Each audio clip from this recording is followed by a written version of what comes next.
So with that very brief introduction, I'd like to introduce our first speaker, Kelly Magurany from NSF International. So Kelly is a senior manager in the Toxicology and Health Advisory Board secretary at NSF. Kelly also has been very instrumental in helping us move Chris forward. She has served as our chair for our Emerging Issues Committee, which is our scientific steering committee. And so with that, I'd like to introduce Kelly as our first speaker. And the title of her presentation is Applying New Approach Methodologies in Risk Assessment, a Framework Approach and Case Study. Kelly, it's all yours. All right, so thank you for the opportunity first to present on this recent publication. So first, conflict of interest. So I just want to declare I have no conflicts of interest and that the views expressed are my own and not necessarily representative of views or policies of NSF. So then moving into the framework and then starting with some background. So first, I want to mention that the framework was developed to foster the use of NAMs in risk assessment. We wanted in this opportunity to document processes and resources, to understand the benefits and challenges of NAMs, and to inform further research. So this initiative started from the NSF perspective as a collaboration with the NIHS in 2019. We explored the use of existing in vitro NAMs data for drinking water risk assessment. All of the work that was included in that effort was presented to NSF's Health Advisory Board in 2019 and further in 2020, and the work was completed then in 2020. We also, in tandem, were collaborating with the Physicians Committee on Responsible Medicine to identify opportunities to further leverage the work that we were doing for the benefit of the broader risk assessment community. And ultimately, through the work in collaboration with PCRM, we worked together to form a session at SOT and collaborated with the following folks noted here, including Dow and Sue Murray is going to be presenting on that.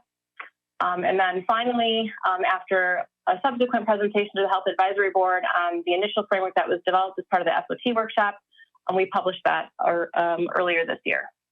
So this framework was a concerted effort among these authors and represents the collective experience and contribution to the science. So that said, I won't be able to speak in depth to all points, but I will share NSF's case study that illustrates the application of the framework. And then, as Norb already mentioned, Dr. Sue Marty will be presenting on her case study that demonstrates further the applicability and versatility of the framework.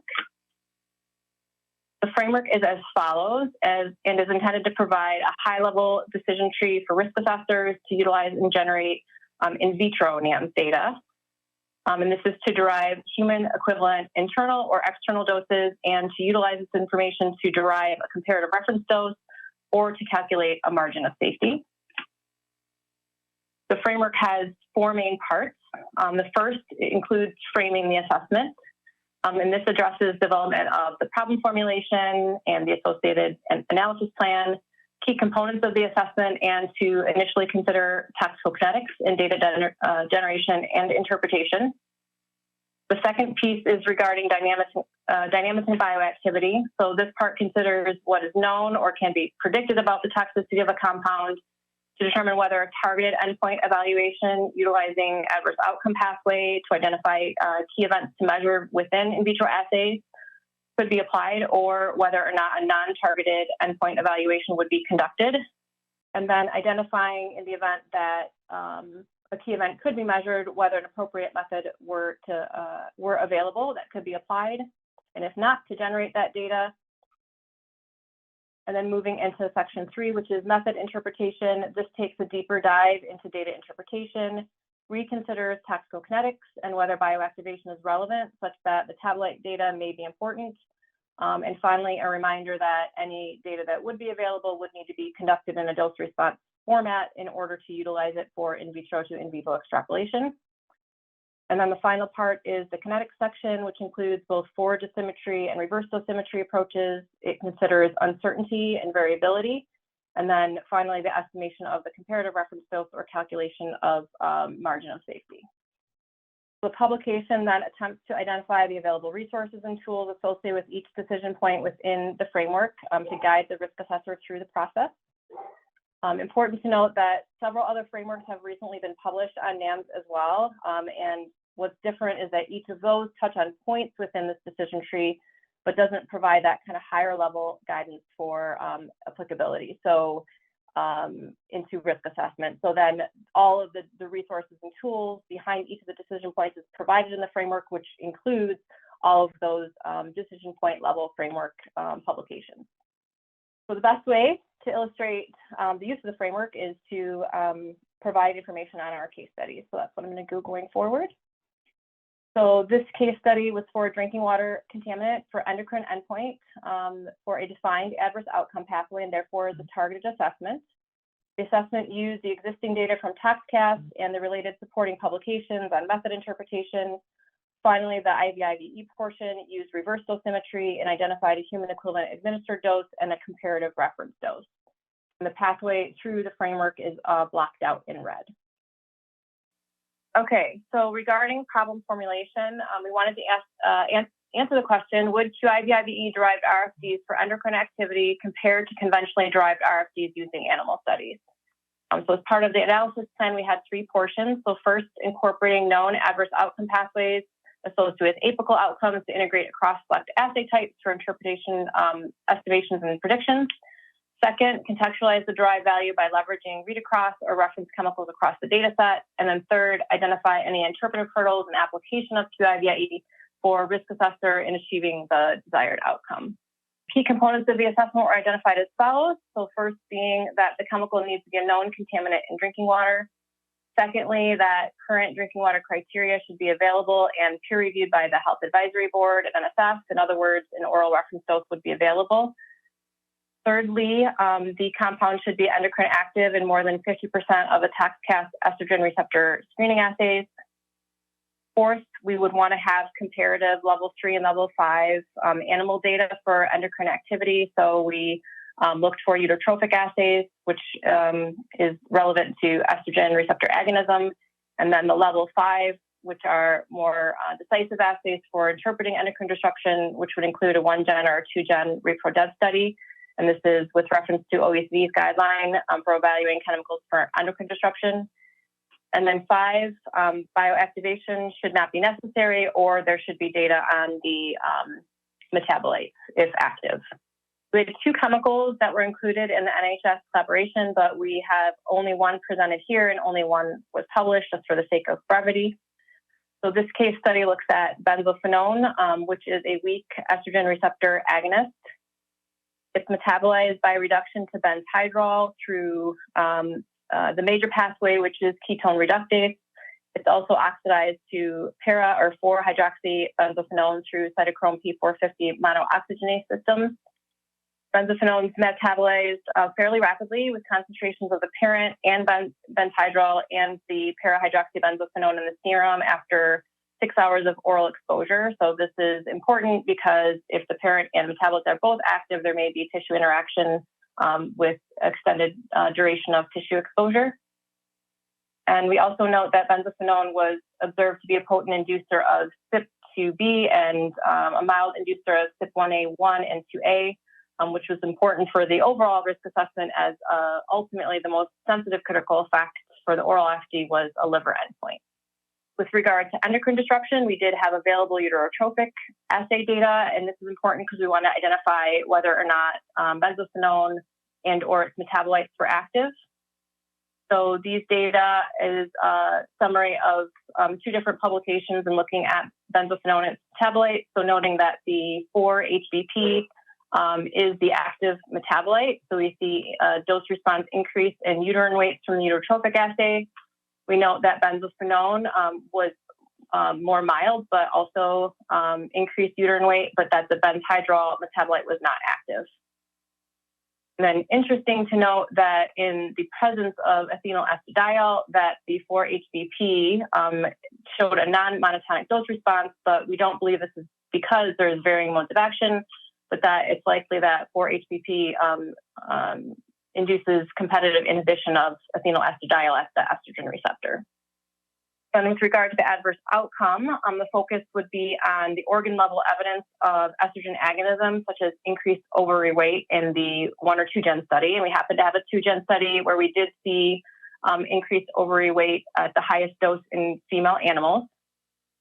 The adverse outcome pathway for estrogen receptor agonism was published by Brown et al. In 2017, as described here, and therefore informs the use of in vitro assays for those that are looking at precursor events, and in this case, the estrogen receptor agonism, which is the molecular initiating event or the initial key event for this adverse outcome pathway.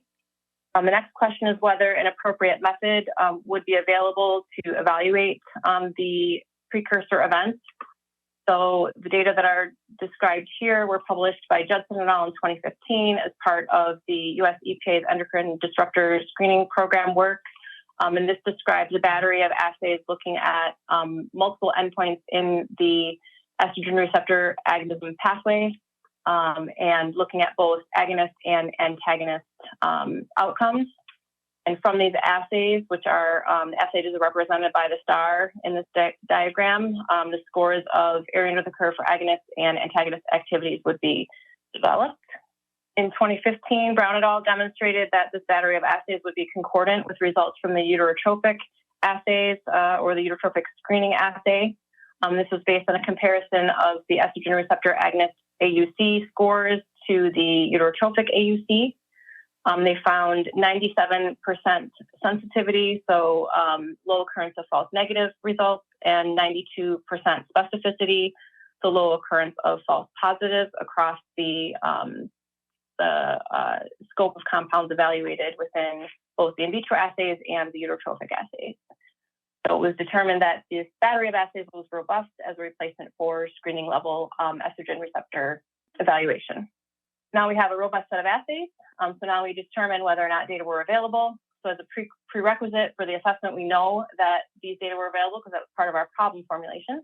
But just to provide to you all the source of this information, so noting that the US EPA's ComTox chemicals dashboard does include all of the ToxCast assay data. However, the NTP's Integrated Chemical Environment, or ICE, has curated the data and thus represents a higher quality reference, and so we utilize that for this assessment. To access the data, you simply click into the search field here, and you can enter the CAS number and pull out endpoint-specific information. And ICE provides a variety of different tutorials throughout the site for users to explore. So at the time this work was done, we used the ICE version 2.0. So the results of the data at the time are displayed here. Wanting to note now, ICE is version 4.0.1, and I'll talk about that a little bit later. So here we have the list of assays, and then the activity, which is described as the ACC here with micromolar concentrations. And the ACC is the activity concentration at cutoff, and I'll talk about that in a minute. So we have data both for benzophenone and the active metabolite 4-hydroxybenzophenone. We then moved into the method interpretation section and whether guidance were available for the assays. I've already shared the Brown and Judson papers on the assays as far as that battery and the performance against the uterotropic assay. And we also have Brown's 2015 publication that lists out the assays and provides some limited information on the biological targets and tissues. But we needed a little bit more information for interpretation within risk assessment. So we were able to identify an additional publication that had just come out when we were doing this work, which is the compilation of the ToxCast assay documentation, and it's been since updated and can be found via this link. And the ICE tool now also provides this documentation.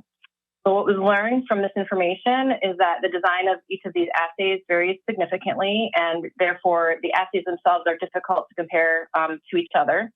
So first, regarding the biological targets, includes both estrogen receptor alpha and beta homo and heterodimers with agonist, antagonist, and competitive inhibition endpoints.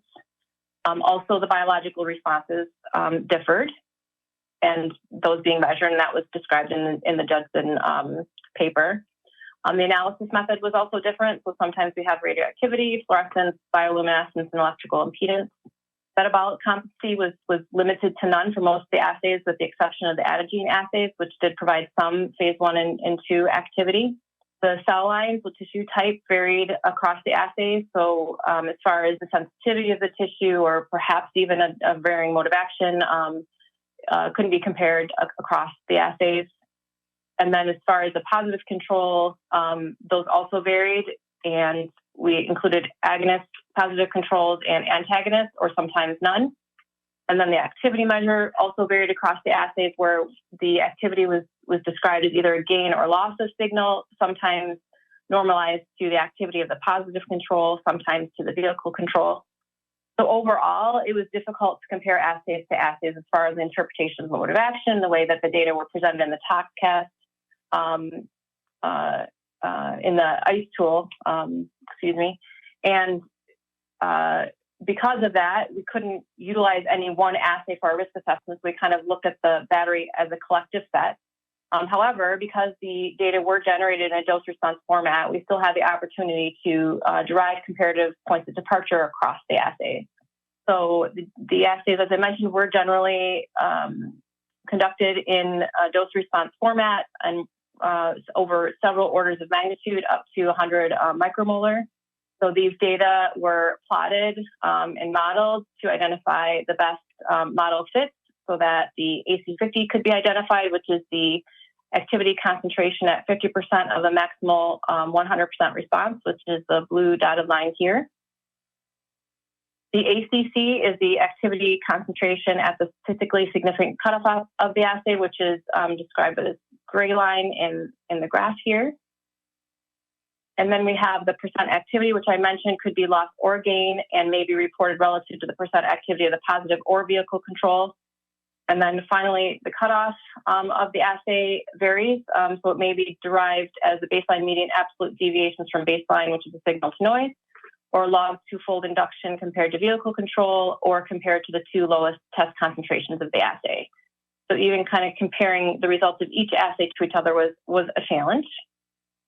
For our purposes for risk assessment, since we were trying to use a NOAL, or a concentration consistent with the NOAL, a no observed adverse effect level, we selected the ACC for our point of departure. However, I wanted to note that more often the AC50, which is the lowest effect level, has often been used for risk assessment.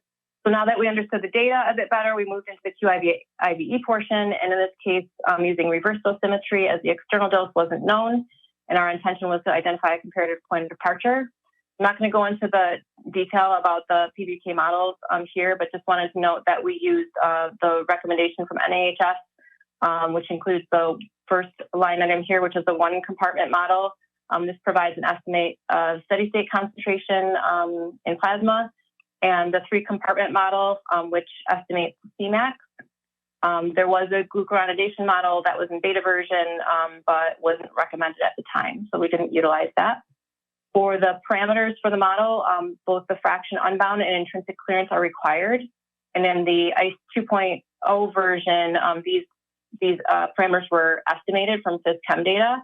And since we had measured data available, we ended up working with NHS within our studio to utilize that information, and code was provided by Dr. Xiaoqing Chang, who works for Inoda, the contractor for NICEM.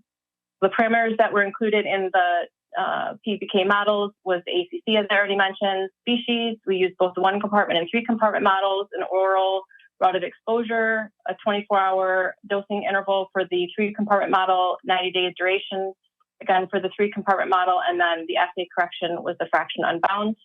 And the table here provides the specific measured values that were included, and those measured values were found in the published literature. So once we had the human equivalent administered doses as the output from the PBK work, we needed to better understand uncertainty. But this has not really been standardized for QIV-IV, so this is an area for further research and improvement. But for our assessment, we did note that there were some publications available that helped us make some decisions here. So one from Wamba et al., where he evaluated 45 different chemicals in the pharma space, and this was for the one compartment model, and found that the in vitro predictive steady state concentrations in general over-predicted steady state as compared to in vivo, and the same with the predicted Cmax values from in vitro versus the in vivo estimates. And so overall, the one compartment model outcome would be conservative, also noting that the model was conservative in that it used 100% oral bioavailability. Secondly, for the three compartment models, Pierce et al. 2017 and Sipes et al. 2017 found that a 10x factor was generally inclusive when comparing predicted and measured partition coefficients and the predicted Cmax concentration using in silico versus measured parameters. So those graphs are depicted to the right, providing a plus or minus 1 order of magnitude here, and noting that majority of the data points are included in that span. So overall, we ended up using a 10x uncertainty factor for model uncertainty and a 10x uncertainty factor for human variability, for a composite uncertainty factor of 100x. I do want to note that further work has been done in looking more carefully at population variability, and some of this work was published by Dr. Xiaoqing Chang and others at NICEDM. So here is the result of the work. So we have the estimated human reference doses, and this is again comparative reference doses using the reverse dosimetry, and after applying 100x composite uncertainty factor. So for benzophenone, using the one compartment and three compartment models, and for the active metabolite, again using one compartment and three compartments. And when comparing these results against traditional risk assessment, where we used a 2-year study as our key study, identifying increased syncytial alteration and chronic active inflammation of hepatocytes secondary to chronic enzyme induction as our critical effect, we resulted in an oral RFD of 0.02 mg per kg day after applying an uncertainty factor of 300x. So in all cases, with the exception of one, the comparative points of departure from the in vitro assays were greater than that reference dose. However, we utilize the liver endpoint in the traditional risk assessment as the most sensitive critical effect. So just looking at the estrogen agonist data, we did have that 2-gen study in rats. We did see increased ovary weight in female animals, which is consistent with the adverse outcome pathway for estrogen receptor agonism. It was observed at the highest dose, though, and this dose was 4 times the human equivalent point of departure for the liver and other effects that were observed. I also mentioned that ICE is now version 4.0.1, so we wanted to take a look at that reverse dosimetry and see whether there'd be a difference from the work that we'd originally done. And although numbers were slightly refined, there was not a significant difference in the outcome. So once again, the oral reference dose was less than the comparative reference doses from these data.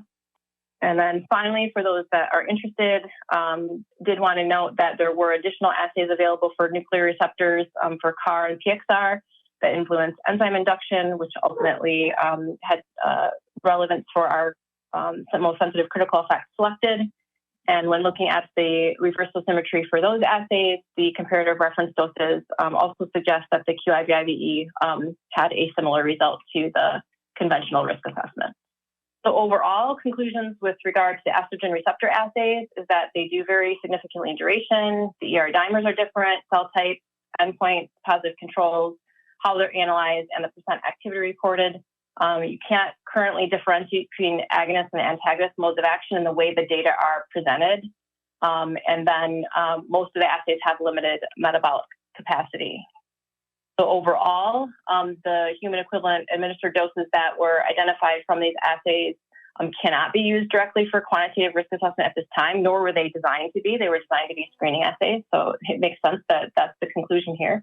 However, they were very useful as part of a weight of evidence evaluation and supported the selection of the critical effect and the interpretation of the endocrine observations, and also helped further clarify the mode of action in the risk assessment. Specific challenges associated with use of the data, absence of metabolism I mentioned, which point of departure would be relevant, the AC50 or the ACC. What is adverse? So we see percent activity, but does that equate to an adverse effect in the animal? How to compare potency and sensitivity across models. Because the tissues and the estrogen receptor dimers were different, would there also be an influence on potency and mode of action? The high throughput format and the way the data are represented in ToxCast doesn't allow us to further investigate the mode of action.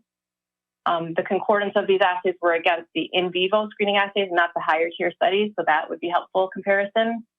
They generally are conservative in that they overestimate plasma concentrations within the PBK models, but they haven't been validated to human data at present. Is that, does that present additional uncertainty? And then what are the uncertainty factors that would or should be applied? So considering assay variability and then human variability, and are others relevant?